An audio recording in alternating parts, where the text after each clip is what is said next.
How to buy XRP on Binance P2P. Hello guys and welcome to today's video. For today's video, we're going to talk about this platform called Binance, which manages a lot of cryptocurrency. Now, how do you buy XRP? Now, you're simply going to click on buy crypto over here on the top, and you're going to click on credit, debit card, P2P trading, or third-party payment. For now, we're going to go with credit card. We're going to click this, and we would be redirected to this page over here. In this section, as you can see, you could choose from buy or sell, depending on what you would like to do with your tokens. Over here, as you can see, on the spend section, you could choose the currency that you would like to use to pay for the token.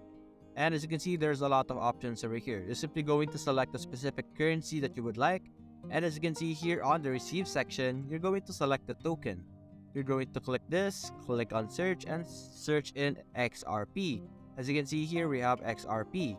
You're going to have to search it because there are a lot of different tokens available in the market, and it would be hard to find it and look for it one by one. And as you can see here, we have XRP, and you're simply going to type in how much you would like to buy, for example, $5,000, just like that, and you would be able to receive 10,625.5 tokens of XRP. And then you're simply going to click on continue, and you would be able to buy XRP on Binance. And that's it guys. Hope you enjoyed the video. Thanks for watching.